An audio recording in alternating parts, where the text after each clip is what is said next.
Before anything else, magandang gabi sa inyo mga kababayan ko. But bago yan, mag-umpisa ang aming discussion, let me just read a short message. Babasahin ko.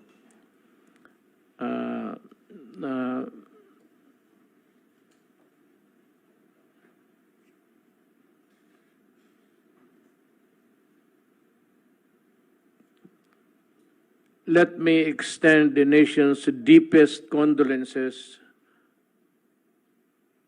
to the families of our soldiers and civilians who perished in the C-130 crash in Sulu Sunday, July 4. The passengers were given immediate medical attendance and further treatment. The Filipino people recognizes and will always remember our soldiers' deep devotion to duty. To their families, please accept the love and prayers of a grateful nation. To the civilians of Zulu, mainly the Tausugs, who assisted government in rescuing the passengers of the crash. Maraming salamat. Sukran. Sukran. We will begin now. Just make yours, alam naman natin ang I give first to Secretary Duque. You can just give a short talk, sir. Total, alam naman natin ang kaninang umaga nag-report na daw kayo. Yes, sir. Okay. So, sir, if with your permission, I will just report on the Taal volcano, yung sa health situation, sir. Ayan, sir. Thank you. Magandang gabi ho, Mr. President, and to my fellow cabinet members and Senator Bongo, Chair of the Committee on Health. Simulan po namin ang aming ulat sa updates ukol sa Taal volcano activity. At ayon po sa ulat ng PHIVOLS at DOH Health Emergency Management Bureau, mayroon pong mataas na volcanic sulfur dioxide gas emission mula sa bulkang Taal na may daily average na 26,628 tons per day simula nung naging level 3 po ito. As of July 4, mayroon na po tayo 1,498 families or 5,999 individuals na mula sa Batangas at Karatig Bayan sa Region 4A na naapektuhan ng Taal volcano activity. At sa 18 evacuation centers naman po sa Batangas, mayroon pong namamalaging 1,064 families or 3,615 individuals. Next slide, please. Patuloy ang pagbaba ng aming ahensya ng mga logistical support sa Region 4A at sa probinsya ng Batangas. At ito pong July 5, nung Lunes na ipamahagi na natin ang higit 1.6 million thereabouts worth of commodities sa CHD 4A, Batangas Provincial Health Team Office at sa Bayan ng Laurel, Batangas. At kabilang sa mga commodities na ito, ang mga personal protective equipment at water containers para masigurong protektado ang ating mga kababayan sa abo at hangin na nilalabas ng Taal volcano at para masigurong ligtas ang inumin tubig sa ating pong mga kababayan. Patuloy kami nakikipag-ugnayan sa Region 4A, Batangas Province at sa PHIVOLS upang masigurong walang individual o pamilya ang hindi mabibigyan ng karampatang tulong pangkalusugan. So next slide. Ito lang ho, sir. Just give a very quick update on the confirmed cases. And then I'll proceed to the pangunahin mensahe, Mr. President. Next slide. So again, yung ating pong total cases as of today, 1.4 million thereabouts.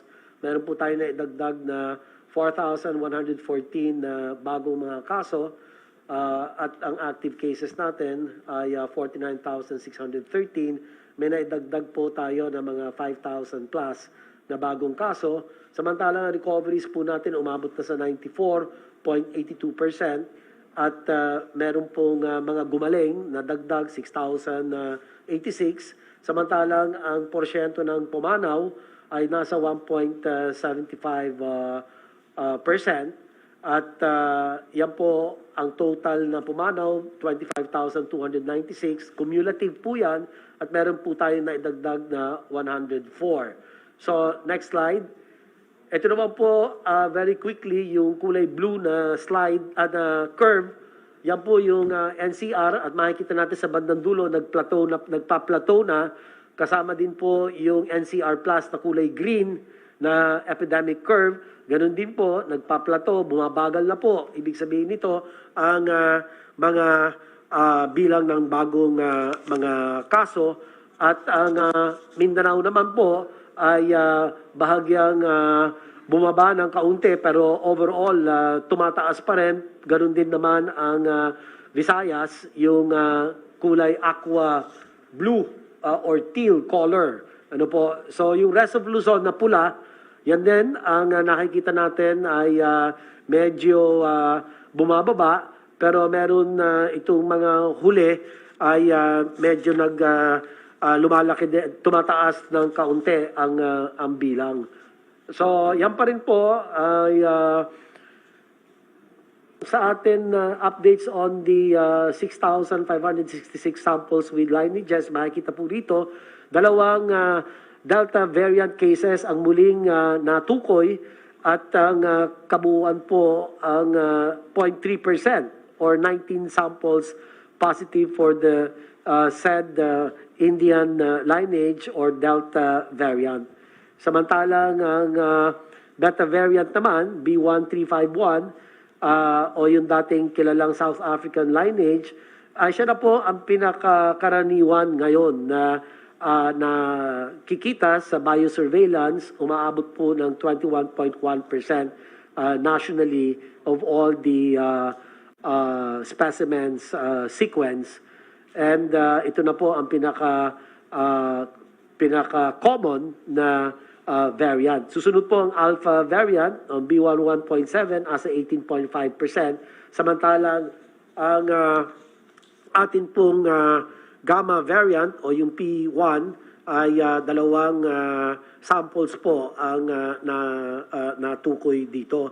Yung pong lumalabas sa mga pahayagan ngayon, Mr. President, yung Lambda variant, wala pa ho tayo nito. Hindi pa ho ito natutuklasan ng Philippine Genome Center. And hopefully, ay ito kasi ay lumalaganap na sa Peru at sa 35 bansa ng Latin America. So, bakit po ito ay pinag-uusapan? Meron pong posibilidad na maging variant of concern siya. Although right now, it is considered or characterized by the WHO as a variant of interest. But one notable feature of this variant is may similarity po siya doon sa mutation na nagaganap sa Delta variant. So pwedeng mas maging transmissible din po ito na variant, at pwedeng maka-apekto rin sa effectiveness ng mga bakuna. Pero patuloy pong pinag-aaralan ito. Next slide. Ito naman po, very quickly na lang, we have in the immunization rollout, we have administered about 11.7 million doses with over 2.8 million plus fully vaccinated individuals. At kanina nga po, umaga, kasama ko po ang mga IATF principals at sumaksi sa A4 ceremonial vaccination sa Clark, Pampanga. Ang akin huling bahagi ng ulat ko po sa COVID updates. Maraming salamat po, Mr. President. A few questions, sir, if you may. Yung itong variant ba, sir, na alpha, beta, pati itong delta, can this, it's a mutation of the COVID-19. Well, could they create another second or third wave of infection? It's a big possibility, Mr. President. Although the another spikes in cases, may be driven not just by the variants, but also by increasing mobility of people, the reduced or poor compliance to our minimum public health standards, yung hindi na naman nagmamask o hindi na nagpe-face shield, hindi po sumusunod sa ating physical distancing. So, marami pong mga pwedeng maging dahilan na magkaroon na naman po tayo ng third wave or succeeding waves. Ano po? So, we have to really implement our PDITR strategy plus vaccination to be able to keep our cases down and manage them while we are safely opening up the economy.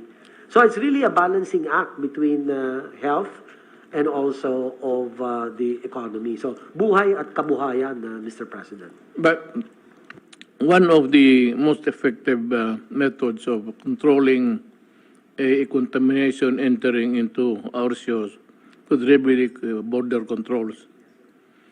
So sa pagkangayon, the cases identified in which there is a hibernation ng the Delta, Alpha pati Beta. If there's a breakout,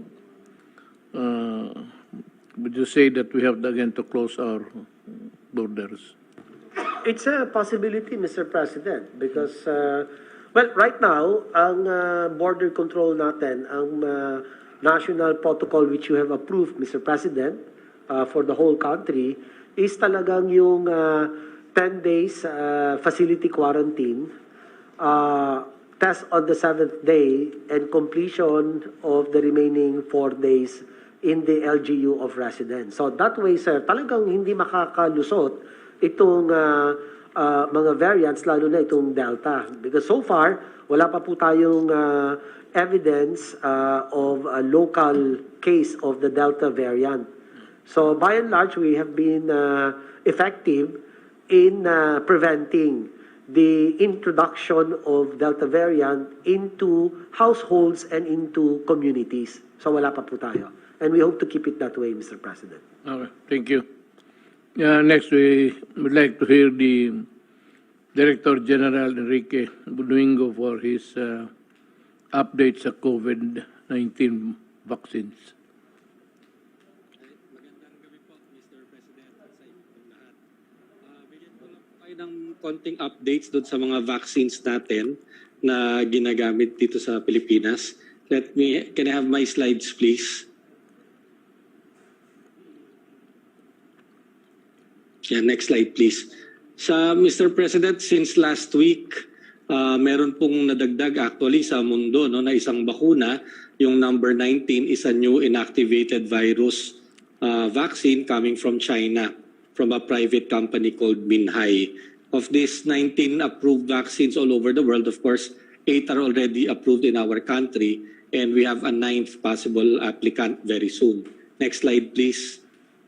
As a rundown po, ang mga nagbabago po sa mga bakuna na pinapayagan nating magamit sa Pilipinas, yung pong Pfizer na vaccine, meron na po ngayon itong emergency use authorization for children 12 years old and above. So all people 12 years old and above, pinapayagan na rin po natin ito. So once mag-expand po ang ating vaccination program, we have at least one vaccine now that can be used on children.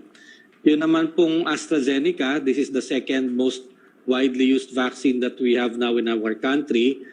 We recently issued an EUA to the Department of Health for them to be able to accept donations from Japan. May posibilidad daw po na may mag-donate ng AstraZeneca vaccines from Japan.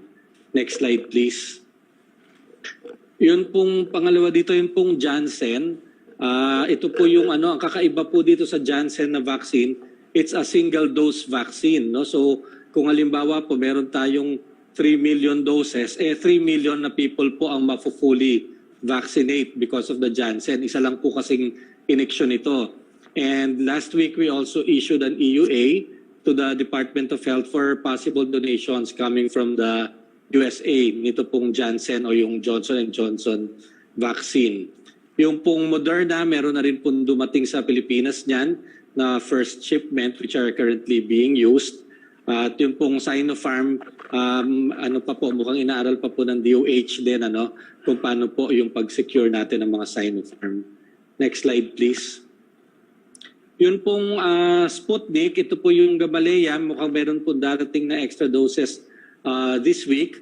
Yun pong Sputnik is a 2-dose vaccine with a component 1 and a component 2. And the proponents, the manufacturers of Sputnik applied for an amendment to their EUA to increase po yung yung dosage ng time between the first dose and the second dose from 21 days to 90 days. However, noon pong inaral ng mga experts natin, ang nire-recommend po ng experts natin is a maximum dose interval of 42 days. So wala naman po problema, ibig sabihin kung ma-delay po ang second dose, but if we give it within 42 days, we have enough reason to believe that the results are going to be very good. At yun po mga expert natin, nag-meeting naman din po sila about delays in vaccine. Kung mga tao, halimbawa po yung mga kababayan natin minsan, nakakalimutan nila or malilate sila kunin yung kanilang second vaccine, second dose. Huwag po kayong matakot dahil kahit po ma-delay kayo ng 1 linggo, 2 linggo, or 3 linggo, it's still worth it to get the second dose because it will still improve, and increase your resistance to the COVID-19. Yun pong sa gitna, yung pong Sinovac, Mr. President, today, just this afternoon, they already applied for an amendment of their EUA to include children, and in this case, children from 3 to 17 years old. So this is another potential vaccine that can be used for the pediatric age group. That our vaccine experts are now taking a look at the data and of course asking questions sa proponents and getting more information. So ito po inaaral natin siguro within the month to see if we will be able to allow the use of Sinovac in children. And then the last vaccine po na nagbigay sa atin ng letter of intent at nag-submit na po, published na po yung preliminary data nila for the clinical trial phase 3, which is very, very encouraging, would be yung Novavax. Hinihintay lang po natin na makomplete nila yung kanilang documents at saka yung kanilang submissions, and we're going to process that as quickly as we can so that we will have another possible source of vaccines. Next slide, please. So ito lang po yung gusto naming paalala sa mga kababayan natin, Mr. President, Kasi nakita naman po natin sa mga reporting natin na ang mga nagkakaroon po ng adverse events following immunization is less than 1% of all those who are vaccinated. And those who get adverse events usually get something very mild. Sakit ng ulo, konting lagnat, sakit sa braso. Very unusual po yung mga moderate to severe adverse events. So the vaccines are safe. And that we've seen that people who are vaccinated, talaga pong bumababa ang number of mga pasyente na nagkaka-COVID, including po sa mga health workers who are exposed to COVID. Basta po nabakunahan, after the first dose, nagde-decrease ang incidence ng COVID. After the second dose, it goes down even further. And for those who are fully vaccinated, talaga pong konting-konti na lang ang nagkaka-COVID, and when they do get it, it's very mild disease. At hindi po sila nauospital. And that's why we want to remind our countrymen na important po talaga na makumpleto nyo yung inyong doses. Wag po tayong magpahinga doon sa first dose natin. Pumunta po tayo sa schedule po natin ng second dose. And between the first and the second dose, kailangan po mag-observe pa rin tayo ng health protocol dahil hindi pa po tayo fully protected after the first dose. Kailangan pa rin magmaskara, mag-face shield at mag-social distancing at maghugas po lagi ng kamay because the maximum protection, Mr. President, really sets in 2 weeks after the second dose. Doon po natin nakikita talagang drastically bumababa na po ang cases at wala na pong namamatay from COVID. And of course, we're all eagerly awaiting po the vaccine effectiveness study which is being conducted by DOH and DOST, pati po yung mga possibility ng cross-matching po ng mga bakuna ay aaralin po yan ng DOST para magabayan po tayo sa ating vaccination program into the next few months and year. Maraming salamat po. I'd like to ask you a few questions. Ito bang yung ang first dose nila would be palagay natin Sinopharm. Then the second dose, Sinovac. Would there be a dynamics there in terms of toxicity or No sir, not in terms of toxicity. Hindi naman po sa ngayon po kasi usually po ang inaaral po na combination ngayon, Mr. President, is one class and then the second would be another. For example, kung inactivated virus po like Sinovac or Sinopharm yung first, baka yung second dose po ibibigay yung mRNA vaccine like Pfizer and Moderna. And preliminary studies in other countries actually are very encouraging na mukhang tumataas nga po actually yung nagiging end effect na immunity no, tsaka na immune reaction po ng pasyente. So hindi naman po tayo natatakot sa toxicity. Ang inaaral lang po talaga natin kung nakakadagdag po ba doon sa protection na ibibigay kung magmi-mix and match po ng bakuna. and you said that there are tests already done that it will increase the effectiveness of the vaccines if they are mixed. For example, Yes sir, meron pong mga preliminary data pero hindi pa po kasi tapos yung mga pag-aaral and na-test na po rin kasi sa mga pasyente na halimbawa po yung first dose nag-allergy kayo, hindi pwedeng ibigay siyempre po yung second dose kaya iba po yung binibigay, no? So it has been tested on several individuals, several groups and the preliminary results po are very positive. wala namang namatay. Wala naman po, wala naman pong ganun na interaction. Well, anyway, salamat, Dr. Domingo. Then you have Secretary Anya for drugs, violations of protocols, pati yung preparedness ng gobyerno. Magandang gabi po, Mr. President, fellow public servants and workers in the government. Senator Bongo, magandang gabi po.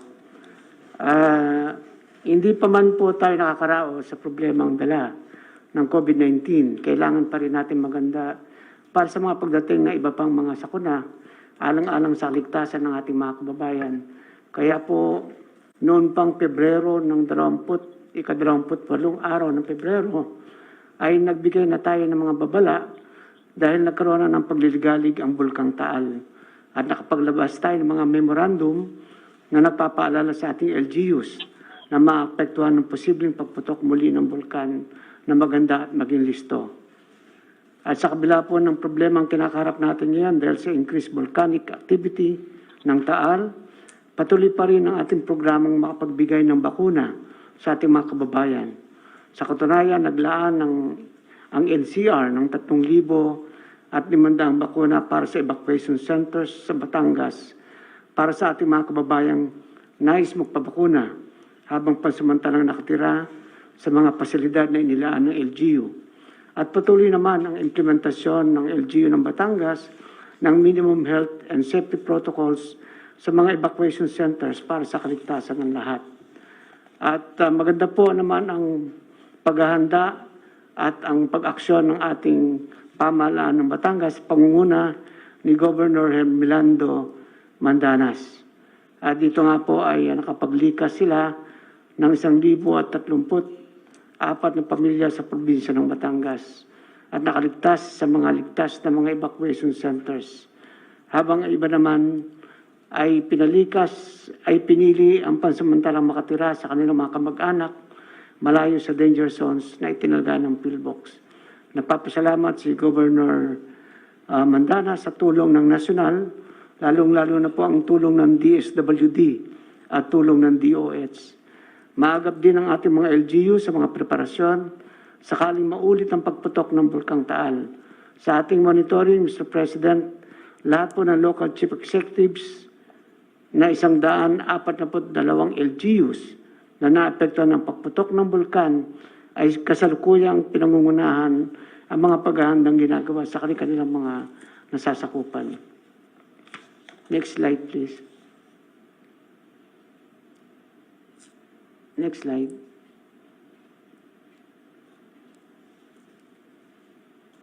Ito po yung tala ng numero ng mga na-evacuate nating mga kababayan at mga apektadong pamilya. Ang ating mga mayors po ay present lahat sa kanilang mga nasasakupan. Next slide. Dito po ay nakapaganda rin po ang ating Philippine National Police, ang ating Bureau of Fire Protection, at ang ating BJMP para tulungan ang mga LGUs na nangangailangan ng tulong. So meron po tayong mga i-deploy na search and rescue personnel, minimum public health standard enforcement teams, at mga sangay po sa Bureau of Fire Protection, meron po tayong nakalaan ng mga 700 trucks, fire trucks, 14 rescue, hazmat truck, 21 ambulance, at 7 watercraft para po sa lahat ng mga nangangailangan. Next slide. Sa patuloy naman na pagpapatupad ng mga health and safety protocols, sa utos po ng ating Pangulo, nakapagtala ang DILG ng 57,200 at 59 na paglabag sa alituntunin ukol sa pagsusuot ng face mask. Ang bilang na ito ay mas mataas ng 6,200 at 47 mula noong ating huling ulat itong nakaraang linggo. Tumaas din ang bilang ng mga violators ng mass gathering ayon sa ulat mula ika-28 araw ng Hunyo hanggat ika-5 araw ng Hulyo. Umabot sa 1,007 ang ating tala, 400 na mas mataas kaysa sa naitalang bilang ng violations noong nakaraang linggo. Samantala, umabot naman ng 19,650 ang mga nahuling hindi sumusunod sa physical distancing. Next slide. Narito naman po ang datos ng ating nakalap ng ating PNP at iba pang sangay ng pamahalaan na nagtutulong-tulong upang mapuksa ang pagkalat ng illegal na droga sa bansa. 10 individual na sangkot sa illegal na droga ang kusang sumuko sa otoridad mula ika-27 araw ng Hunyo hanggang ika-3 araw ng buwan ng Hulyo. Sa parehong panahon ito, nagsagawa ang pamunuan ng PNP ng 1,328 operasyon laban sa illegal na droga. May 971 individual ang naaresto, habang 8 naman ang naitalang namatay sa mga naisagawang police operation. Mahigit 7 kilo ng sabu at mahigit 130 kilo ng marijuana ang nakumpiska sa makakahiwalay na operasyon ng ating kapulisan at iba pang ahensya. Humigit kumulang 65 milyon ang pinagsama-samang halaga ng nakumpiskang sabu at marijuana sa panahong ito. Bilang panghuli po ay muli hinihikayat natin ng ating mga kababayan na sumunod sa minimum health and safety protocols tulad ng pagsusot ng mask, pag-oobserba ng physical distancing at pag-iwas sa mass gathering. At naglabas din tayo ng kautusan sa PNP, sa Joint Task Force COVID Shield, sa bagong polisiya na ilabas ng IATF na kung saan sa bagong polisiya mas madali na para sa mga nakatanggap ng 2 kumpletong bakuna ang paglalakbay. Kaya iniinganyo natin ang mga kababayang magpabakuna upang makapagsimula na tayong mamuhay sa bagong normal. Yan lamang po, Mr. President. Salamat, Secretary. Ayan. Del, it's your turn. Yes, Mr. President. Can I have my slides, please?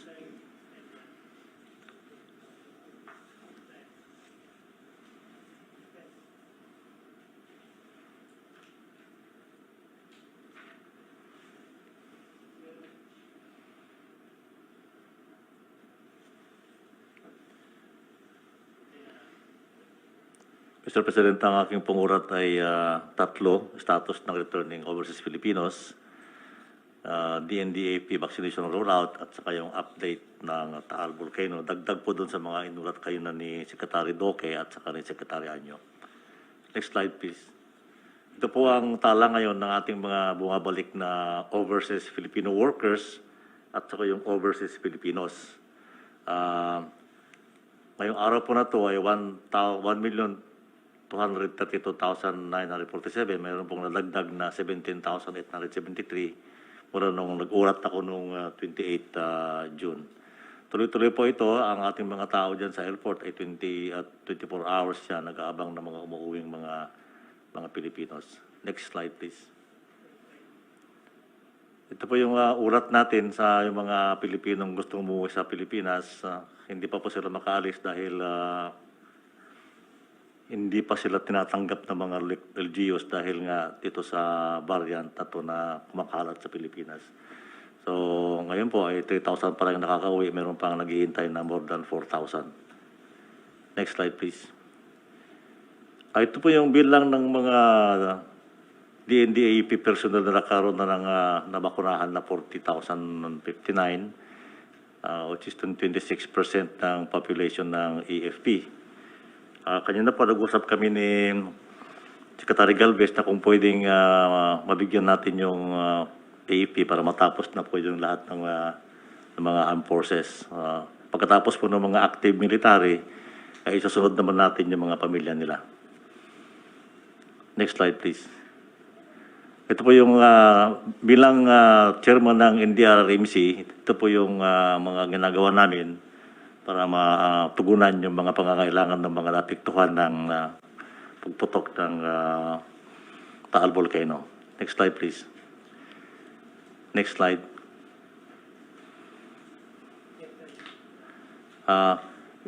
Ito po yung itong chronology ng pagsabog ng bulkan. Nag-umpisa po siyang may activities nung 9 March. Pero yung volcanic eruption niya ay nangyari nung 28 June. Nung 29 napansin po natin na medyo foggy itong Metro Manila hanggang Central Luzon. So, itong 30 June ay confirm na yung pagkalat ng sulfur dioxide dito sa NCR at saka adjoining areas. Noong July 1 ay tinaas na po yung alert status to level 3. Mayroon pa siya magmatic unrest.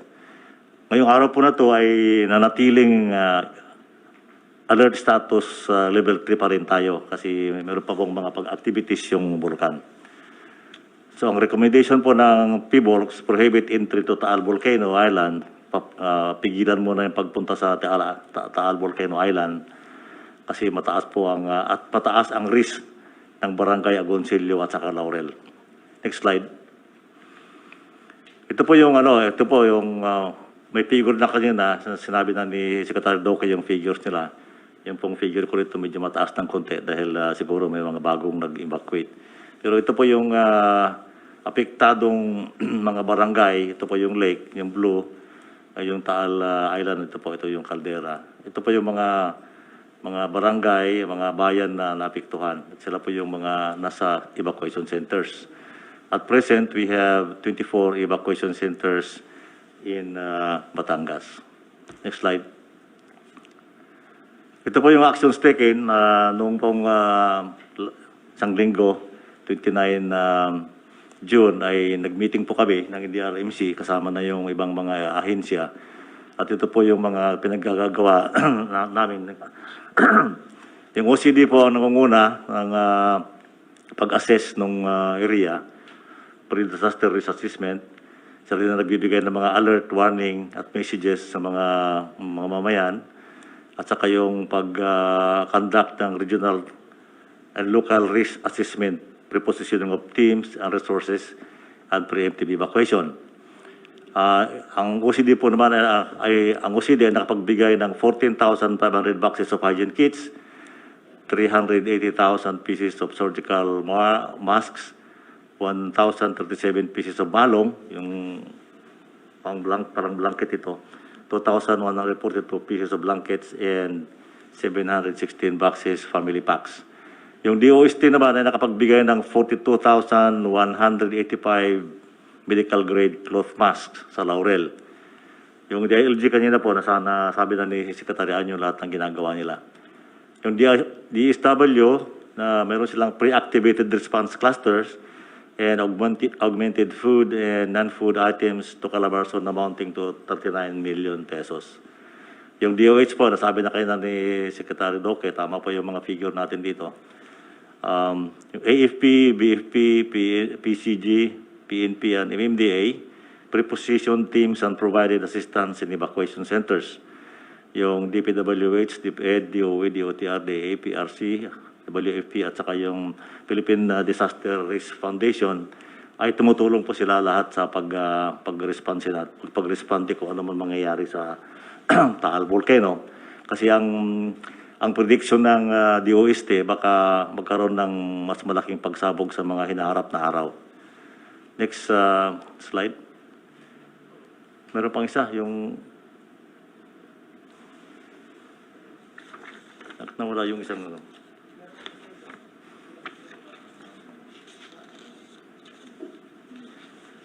Yung sa EFP, yung EFP actions. Ito po yung ginagawa ngayon, basahin ko na lang, Mr. President, mukhang hindi naisali ito.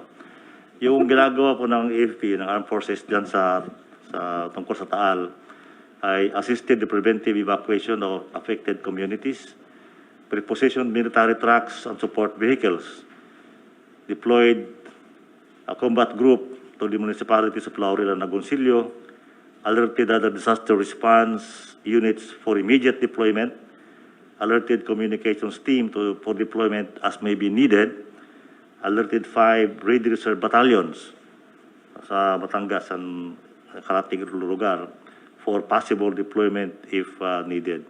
Established command and control of the second division of the Army has established a command and control somewhere in Fernando Air Base, Lipa City, Mr. President.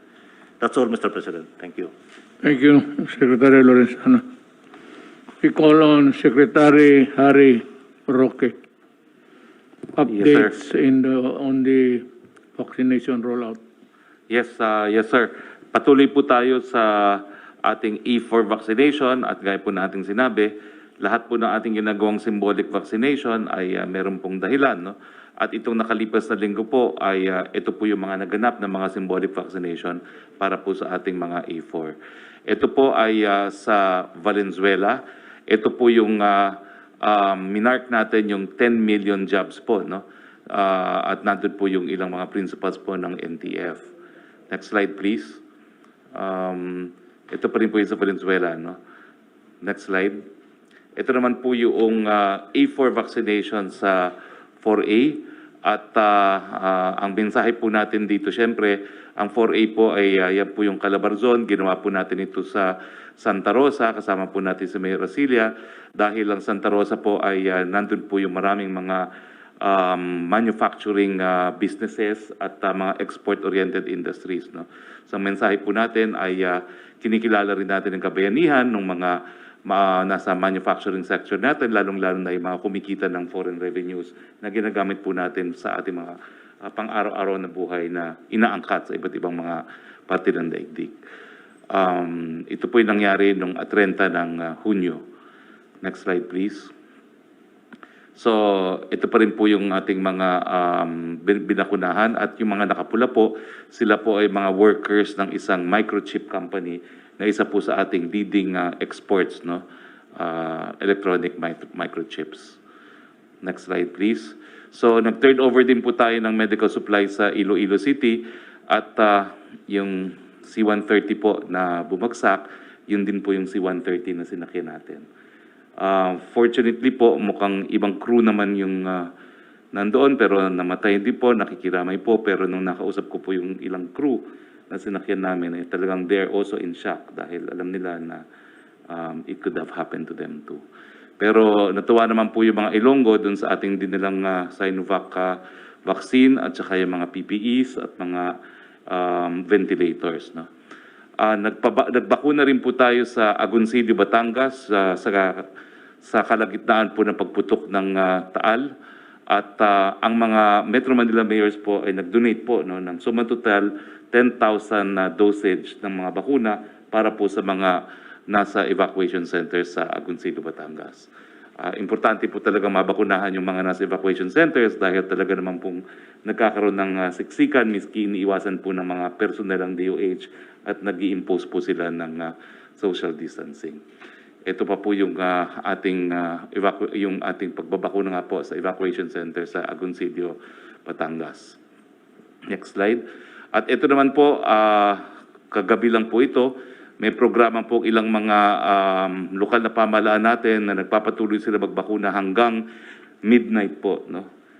Dito po sa Quezon City, ang tawag nila ay Bakuna Nights. At ito po ay para sa mga manggagawa na hindi makapagbakuna sa araw dahil nga po sila nagtatrabaho. So, ito po sa Quezon City, pero nagkakaroon din po ng ibang bakuna nights sa iba't ibang lokal na pamahalaan dito po sa Metro Manila. And finally po, ito po yung kanina, no, na pinanggalingan namin ni Sec Duque at ni Sec Dizon. Ito naman po sa isang export processing zone sa Clark. Ito po sa isang factory na nagmamanufacture ngayon po ng PPEs at saka ng mask po, no? Ngayon po for domestic consumption, pero kaya po sila nagmanufacture ng PPE at saka ng mask dahil yung kanilang main brand, Ralph Lauren, siyempre po bumaba yung kanilang minamanufacture. Sinamahan po tayo kanina ni Governor Dennis Padilla. So, kanina po, bago pumunta rito, nagkaroon po tayo ng pangatlong pagbabakuna para sa mga seafarers gamit po ang Pfizer. Ito po ay para sa ALU naman ALU labor union na affiliated po sa TUCP. No? At ang bakuna po ay binigay po ng lokal na pamahalaan ng Taguig.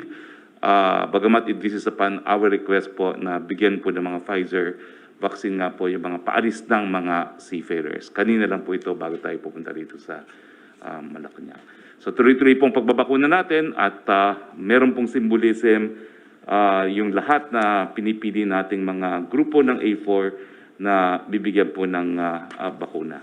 Yun lang po sa ngayon, Mayor. Thank you po. Salamat.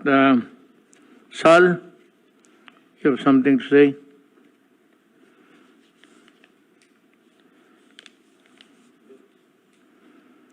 Sal Panelo. Ginoong Pangulo, magandang gabi po at sa lahat ng mga kasama natin sa kabinete at kay Senator Christopher Bongo.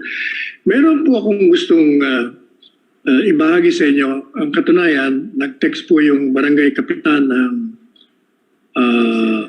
275 dyan po sa Tondo. Kung matatandaan po niyo, nagkaroon ng malaking sunog dyan at 138 families ang nawalan ng bahay at sila po ay tumira na lamang doon sa mga tent. Kung matatandaan nyo, yung pinalita ko sa inyo. Nagsalita po nga si First Lady Hanelet Abansenya sa kanila sa pamamagitan ng video call. At kung saan sila po ay nakiusap na kung maaari sila ay mailipat sa ibang lugar at magkaroon ng permanenteng tirahan. At kayo naman ay karakarakang kayo ay nagbigay ng utos sa GM Judy Escalada ng National Housing Authority na hanapan ito ng mga units. At gusto pong ipaalam po sa inyo na nung July 1 and 2, yung pong 138 na families ay na-resettle na po, na ilipat na sa kanilang mga housing units doon po sa Pulang Lupa, Bulacan. At sinamahan po sila ni Barangay Chairman Teddy Cinco. So lahat pong yun na kung matatandaan po ninyo, binalita natin at pinuntahan po natin, nandun sila sa mga tents lamang ng Jose Abad Santos Elementary School. So nagpapasalamat po sila, Ginoong Pangulo, sa inyong mabilisang pagbibigay ng matitiran po nila at permanente pa. At yun naman pong sa sunog sa barangay ng Project 6. Maliban pa po doon sa mga ibinigay ng DSWD at ng opisina ni Senator Christopher Bongo at ng iba pang mga opisyales, nakatakda rin po tayong pumunta ron sa Miyerkules at magbibigay din tayo ng mga ayuda sa kanila sa pamamagitan naman ng mga kaibigan natin na regular na nagbibigay upang makatulong sa pamahalaan sa pagbibigay ng ayuda sa mga taong ito. At sa Biyernes po naman, meron ding nakiusap din ang Barangay Tumana. Ito po ang isa sa matinding barangay sa Marikina, kung saan ito po ay nasa tabi ng ilog eh. Na pag bumabagyo, tumuulan, talagang sila ay halos malunod yung buong barangay.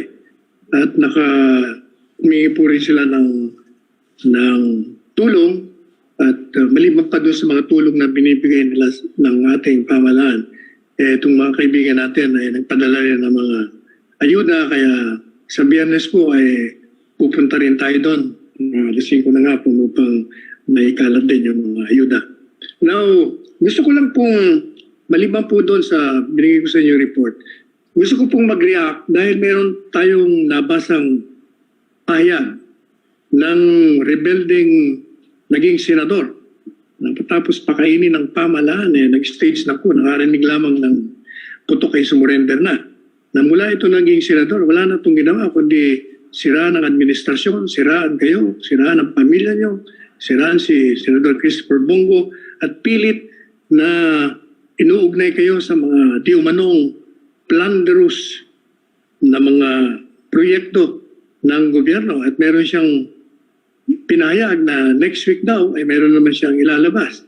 At nung sinabi po ninyo na kaugnay naman sa akusasyon ni Senador Manny Pacquiao na inuutos siya sa lahat ng ahensya ng gobyerno na magbigay ng kooperasyon, nagbigay po siya ng pahayag. At medyo nag-react tayo kasi dispalingado na naman yung kanyang mga salita. Sabi niya, kayo daw po ay kaya lakas ng loob ninyo na mag-utos ng kooperasyon ng mga ahensya ng gobyerno. Samantalang nung kayo daw, at kung natatandaan po ninyo, noong 2016, inakusahan kayo nitong senador ding ito, dating senador, na kayo daw ay may pera sa BPI ng noon, ang sabi niya ay 200 milyon, pero sa kanyang pahayag ngayon ay naging 2.2 billion na. Lumaki ang deposito ninyo. At kung matatandaan po ninyo, ako po ay ang kinuha niyong abogado at inutusan niyo ako.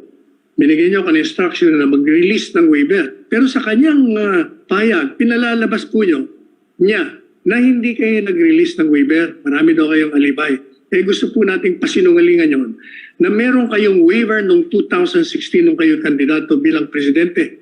At yung waiver pong yan ay inatasan nyo na ilabas kung ano man ang balanse ng inyong pera sa BPI branch dyan sa Ortigas. At kaya lamang hindi mailabas. Pero meron no kayong waiver. Hindi po totoo na wala kayong waiver. Hindi lang siya nakakuha ng kopya kasi yung pong waiver ninyo naging parte ng bahagi ng dokumento sa loob ng bangko and under the bank secrecy law. Hindi basta may bibigay yun nang wala kayong pahintulot. Pero nagbigay po kayo ng waiver and you instructed the bank through my representation bilang abogado nyo na ilabas, humingi tayo ng certification na ang pera nyo at that time noon ay 16,000 lamang.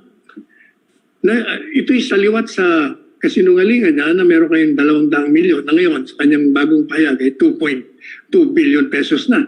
At ngayon meron na naman siyang inuugnay na bagong akusasyon na kayo daw ay involved na naman sa korupsyon. Pati daw yung si Senador Christopher Bongo.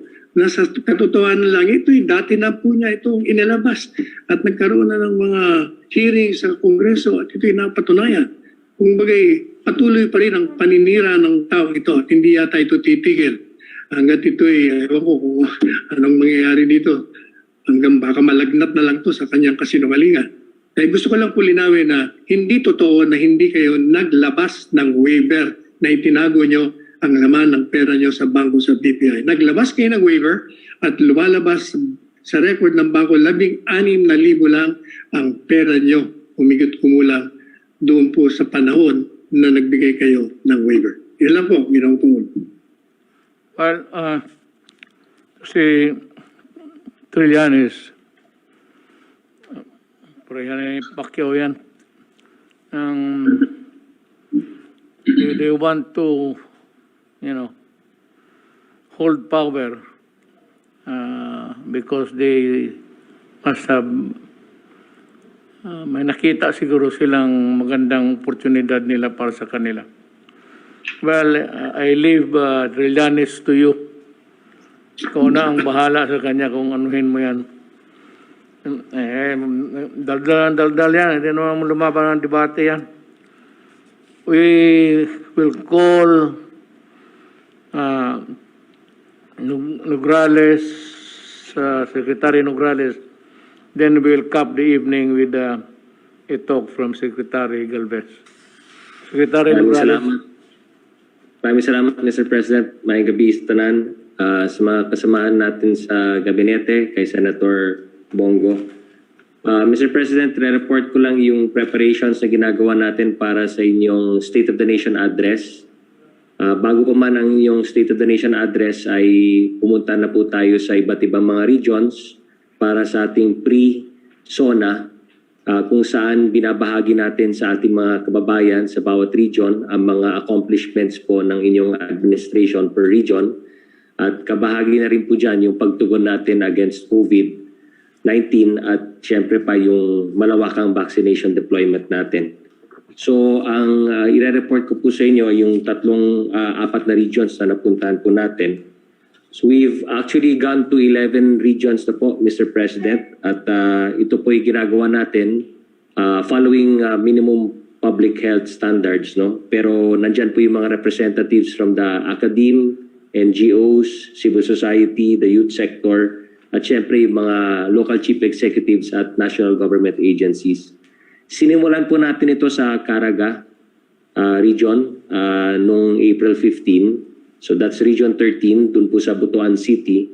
At bilang inyong Cabinet Officer for Regional Development and Security for Caraga or CORDS, following Executive Order number 70, Mr. President, binahagi po natin doon yung ating mga security and development initiatives.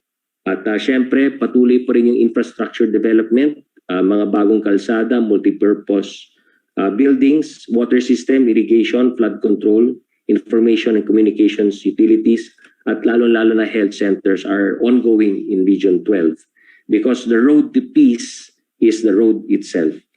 May mga essential support din po for our farmers, kasama yung farm inputs, farm equipment, trainings, assistance to farmers, and providing them with adequate resources, knowledge, and capability building. Kaya po, Mr. President, ay nagkaroon ng successful surrender ng 1,264 CTG combatants doon po sa Region 12 at patuloy po yung mga local servisyo caravans doon po sa region.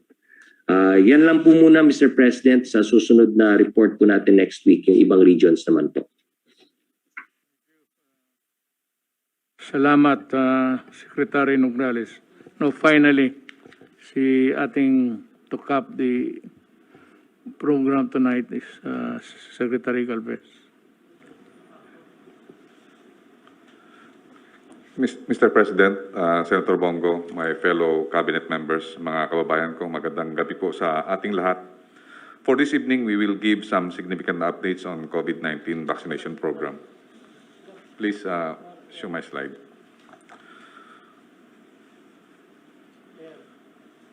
Mr. President, we have some good news. After 3 days, we had the ceremonial vaccination with Secretary Roque. We already breached the 11 million mark.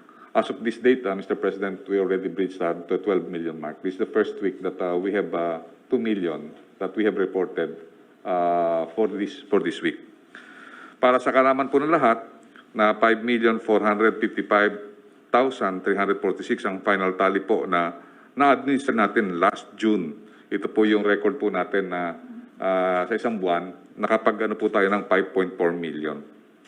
At ngayon, umarangkada na po tayo na higit 1 milyon. 5 araw pa lang po ng July ay nagpapatunay ito na tumataas na rin ang kapasidad ng ating local government units at saka sa ating mga probinsya. Pero po dito sa item number 3, kailangan nating paigtingin ang pagpaparami ng numero ng second dose para tuluyang maibigay ang proteksyon sa ating pagbabakuna. Humihingi po kami ng pasensya na hindi po natin mapigilan ng delay ng deliveries na nakapag-slow down sa ating rollout. Normally po, nadidelay yung delivery natin sa first and last week of the month. I-explain ko po mamaya. We have recorded the highest output during the weekends ngayong linggo dahil sa pagtaas ng capacity ng ibang lugar at pagbibigay po natin ng supply sa ibang mga areas dito sa Visayas, Luzon at saka po sa Mindanao. Nagpapasalamat po tayo sa COVAX, sa US government and the government of Japan for the early delivery schedule of their supplies na pwede natin gamitin para sa vulnerable population. Ang US po magdo-donate po through COVAX ng Johnson & Johnson.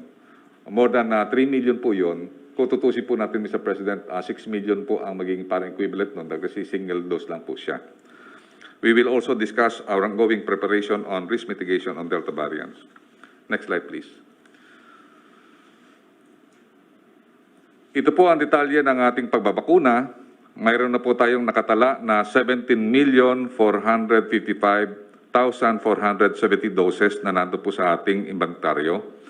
Na-receive mula sa noong Pebrero at 11,967,805 ang naiturok na po nung natin ng July 1. At mayroon po tayo na 9,047,357 na katao at may 2,920,488 na katao na po na nakatanggap ng second dose. We have already activated 4,324 vaccination sites. At makikita po natin na nagdagdag na rin po tayo ng, ng EA1. Ito po yung mga dependents po ng mga healthcare workers.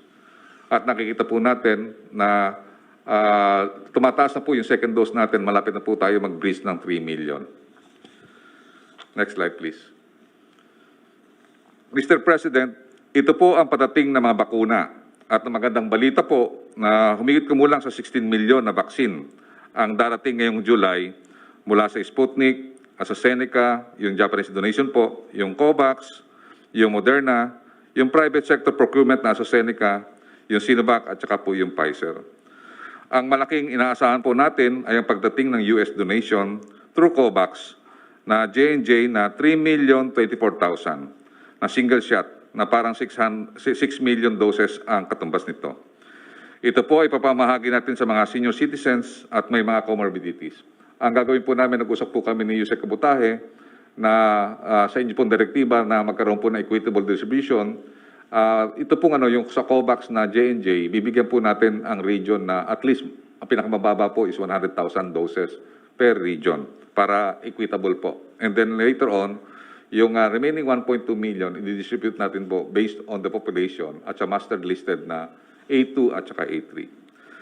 Ang pag natanggap na po natin ang lahat po ng mga deliveries natin sa July, ay humigit kumilong po ito na 16,205,240 doses. At pagka natanggap na po natin lahat ito, by the end of July, ay meron na po tayong 33,660,710 doses. Next slide.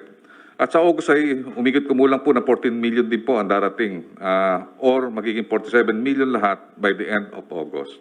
Ito po yung mga darating sa atin po, kasama po yung Sinovac, na magkakaroon po tayo ng 6 to 7 million. Yung COVAX, another 4 million. Yung Pfizer, baka tataas po yan na mga 1 or 2 million. And then yung AstraZeneca, yung second tranche po ng private sector LGU procurement na 1.17. At ang Moderna, more or less mga 1 million to 2 million po. Next slide, please. Kaya lang po, may mga tinatawag po tayo na mga lean weeks o yung tinatawag na medyong tagtuyot na, na tinatawag natin na mga araw na napakahirap po ng supply during the first week and last week of the month. Nangyayari po dito, nagkakaroon po tayo ng tinatawag na lean days dahil kasi po during the first day of the day of the month, nagkakaroon po sila ng tinatawag na preparation for deployment. So nagde-deploy po sila sa mga second week pa po. And then yung last week nangyayari, nagkakaroon po sila ng inventory at nagkakaroon ng redeployment yung mga manufacturer. So, ang nangyayari, ang ating mga vaccine dumadating po during the second week, third week or fourth week ng buwan. Next slide, please. Makikita po natin na pataas na po at dublado ang ating mga targets. We never thought na makaya po natin ang 5 milyon para sa month po ng June. Bagkus sumobra pa ito na nagkaroon po tayo sa June, kumakita po natin, ang June po natin ay sa 5,455,346 po ang ating total. At nakikita po natin na umarangkada po tayo talaga dito sa data ng July na within 5 days ay meron na po tayo na 1,264,101 doses. At nakikita po natin na yung record natin from March to July, nakikita natin na pataas na dumodoble ang ating mga numero. Next slide please. Sir, ito po yung based yung sa instruction nyo po, na nakita po natin, ito po yung mga doses na binibigay natin sa mga region. So kung makikita natin yung capacity po ng ito tinitingnan natin, binabasihan po natin ngayon, yung mga weekly capacity ng ating mga regions. Nakikita po natin sa NCR, na ang NCR pinakamataas, na nakakagawa sila ng 691,000 per week. And then yung 4A, ngayon tumaas din po na 350,000 per week, at Region 3, at nakikita po natin na ang Region 10, CAR, Region 5, Region 9, and Region 6, at saka Region 8 ay nabibigyan na rin po natin ng mga matataas na doses. So ito po, gagawin po natin na talagang yung ibang mga regions na nakita natin nagkakaroon po ng surge, Mr. President, ay bibigyan po natin ng mga doses. Lalo na po na ngayong July, 16 million na po ang darating. Next slide, please. So ito po ang ating sa ating papagsaliksik na talagang nakita po natin na pwede po nating sabihin na makokontrol natin at mape-prevent ang virus-linked death through vaccination. Sinasabi po ng director ng US ng CDC na 99.5% people died from the past 6 months are those unvaccinated. So totoo po yung sinasabi na Sec Duque na less than 1% ang talagang namamatay pagka once na nakita natin yung sinasabi po ni Sir Eric Domingo na less than 1% po ang namamatay doon po sa mga tinatawag nating mga vaccinated na full doses. So ang panawagan po natin sa ating mga kababayan, magpabakuna po tayo at tapusin po natin ang second dose. Yan lang po, Mahal na President, ang aming report para sa inyo po. Salamat, Secretary Galvez. May babasahin lang ako para sa lahat. Again, this is a warning and you know how it is. When you are caught, you are arrested and you are detained and you have to answer the charges in court. The illegal sale of COVID-19 vaccines. It has come to my attention that a health worker was arrested by the NBI for alleged unauthorized or unlawful sale of Sinovac vaccines. This comes after a report a few weeks ago about vaccination slots being peddled by some unscrupulous individuals in Mandaluyong City. This is very alarming. We condemn these acts and we will not allow perpetrators to go unpunished. I order every relevant authority to investigate this matter thoroughly and press charges accordingly. Again, let me reiterate to everyone, the COVID-19 vaccines given by the government are not for sale. They are given to our poor people for free. Not only to the poor, but to the rich, should they opt to have vaccinations in the vaccination centers. Mag-warning lang ako sa mga huwag ninyong pilitin ninyo. Alam mo, pag medisina, I'm extra sensitive sa mga ganon. Lalo na you deprive, bilihin ninyo. Ang walang pera, yung mahirap ang maalisan ng whatever the opportunity or for the slots taken away. Huwag ninyong gawin yan kasi nag-warning lang ako. Huwag ninyong gawin. Kaya ang droga. Huminto kayo. Sinabi na sa inyo do not wait for the day on its 25th hour when the hand of the clock shall strike, for the bells to toll, to sound your knell of grief. Usually, ang araw is 24. Do not wait for the 25th hour on that day because it may be yours. Wag na wag ninyo kasi extra sensitive ako dyan. Lalo na, lahat alam yan. Lalo na yung para sa mga tao, sa lahat. Ilang porsyento lang dito ang mayaman. Sabi ka lang about 4%, 3%, 6%. Lahat yan, puro mahirap. Tayo, saan tayo magkuha? Wala man. Hindi ka makabili. You're not allowed to buy. Government will take care of that. Kasi kayong mga mahirapan kayo. So, do not press your luck too far. You might regret it. Warning ko lang sa inyo yan. Maraming salamat sa inyong pagkinig sa programa at magandang gabi po sa inyo lahat.